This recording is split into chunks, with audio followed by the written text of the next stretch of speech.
Notre émission spéciale consacrée aux talents des cités 2026 continue avec Jeanne Vaillant, bonjour. Bonjour. Bienvenue Julien Pied-Carrec, bonjour. Et bienvenue, vous êtes les créateurs d'une entreprise, d'une crèche qui s'appelle la crèche Choupichou. Et alors vous venez de loin, vous venez de l'île de la Réunion. Exactement. Merci d'être venu jusqu'à nous. Alors pas forcément pour participer à l'émission, c'était d'abord pour le concours. Cette crèche, pourquoi, comment vous l'avez créée? Racontez-moi.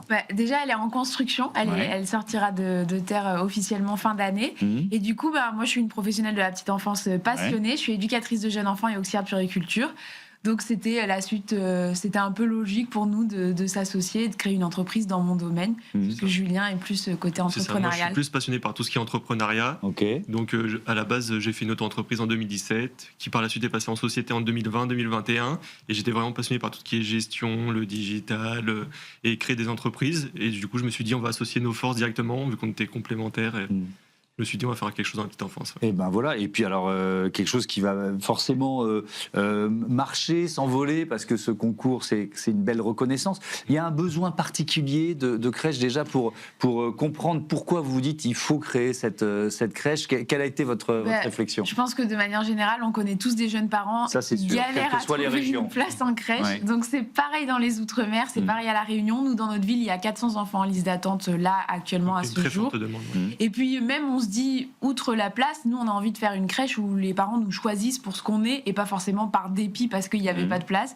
Et donc voilà, il y a un réel besoin de crèche en France. De toute manière, il manque à peu près 200 000 places, donc il y a encore de la marge. Donc quand on fait une étude de marché, c'est rassurant aussi, Julien? C'est ça. En fait, on n'en fait pas.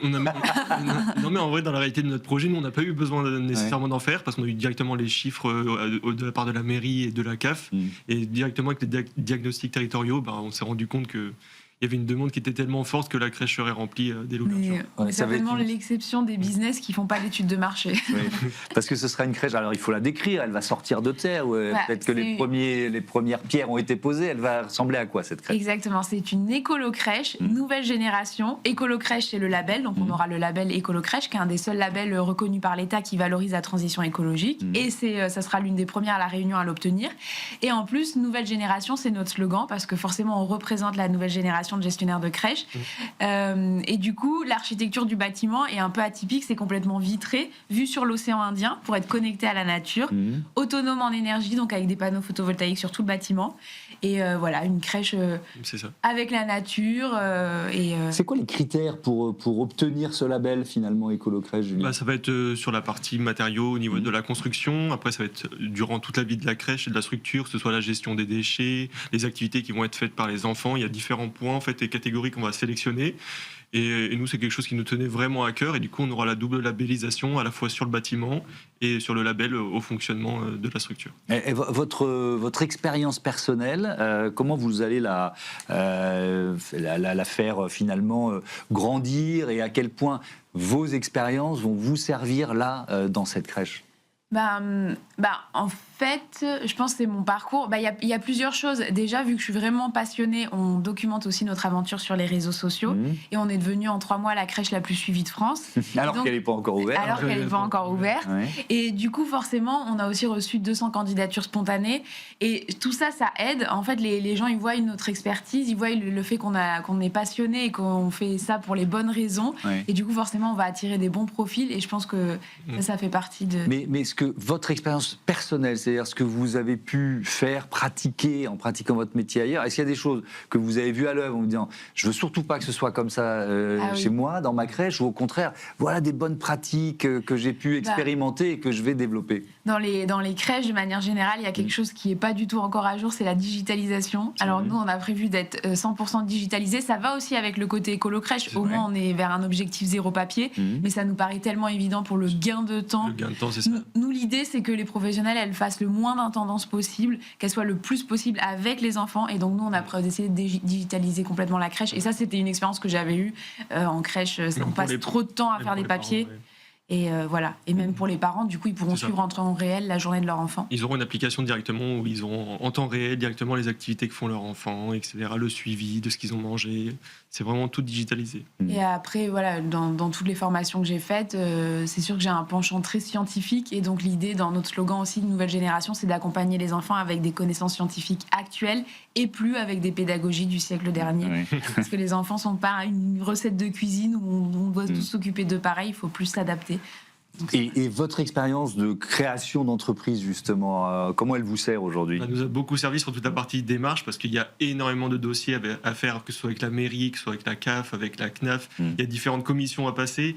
Et franchement, tout ce travail, plus la partie également bancaire, le suivi, la trésorerie, le business plan, le plan de financement, tout ça, je pense que ça m'a énormément apporté de mettre ça à profit. Ouais. Ça va ressembler à quoi une journée d'un pitchoun, la crèche Choupichou? Ça va être on va beaucoup s'adapter à leurs besoins, en fait, à la rythme, à les observer, voir en fonction de ce qu'ils ont besoin. Donc il y aura pas vraiment, il n'y a pas vraiment de journée type, parce que si l'enfant a besoin de dormir le matin, il dormira le matin. Si on s'adapte à tous les bébés. Est-ce qu'il y a des méthodes,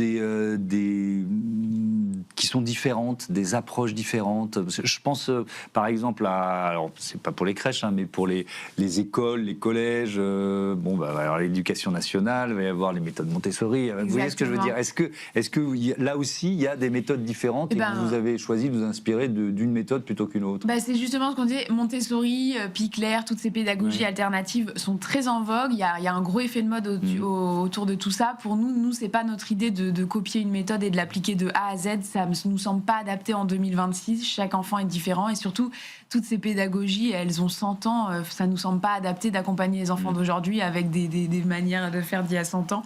Donc non, nous vraiment, c'est la science, c'est tout ce qu'on sait sur le cerveau du développement du tout petit. Donc c'est la sécurité affective avant tout. Et après, on s'adapte et on déroule. Et le portage physiologique, tout ce qui est sensoriel, beaucoup. Mais vraiment, nous, on se base sur la science et ce que l'imagerie médicale nous a dit sur le cerveau du tout petit. Vous avez des partenaires autour de vous, autour de la création de cette crèche? Des partenaires, oui, du coup, on est en partenariat avec la CAF pour une durée de 10 ans et la CNAF sur une durée de 25 ans par rapport à l'investissement qu'on a fait au niveau de la structure. Et après, on aura aussi la mairie qui sera en partenariat avec nous au fonctionnement durant toute la vie de la crèche. Et la belle vie pour l'écolo. Et la belle vie pour le label écolo. Bon, Talent des cités, qu'est-ce que ça représente pour vous? Ça représente beaucoup de choses. Déjà, ça nous crédibilise encore plus. Et puis surtout, on a gagné le prix de la Banque des Territoires Caisse des Dépôts. Oui. Et c'est vraiment très ironique pour nous, puisqu'on a mis 1 an à avoir un crédit bancaire. On a été refusé par toutes les banques de Lille. Okay. Et finalement, le message est passé. Obtenir le prix de la Banque de l'État, une fois qu'on a été refusé par toutes les banques privées, c'est vraiment... pour notre l'ironie du sort. C'est l'ironie du sort et ça fait partie de notre histoire. C'est vraiment... on est vraiment trop contents. Et de plus... Il y a d'autres banques qui vont venir toquer à la porte maintenant, j'imagine. Oui, c'était déjà le cas, mais bon, maintenant... Voilà. C'est ça, une fois qu'on est lancé, que le positif attire le positif. Quoi. Oui, et puis maintenant, on n'est plus les tout petits jeunes qui arrivons, parce que notre âge freinait quand même sur le projet. Et puis du coup, avec la Banque des Territoires, avec ce prix, il y a des possibilités de développement au niveau national. Et donc, c'est des choses qu'on va creuser avec eux. Si on peut impacter. Donc forcément, c'est énorme pour une entreprise. Juste nous parler de développement, alors que nous, il y a encore quelques mois, on ne savait même pas si notre projet allait sortir de terre.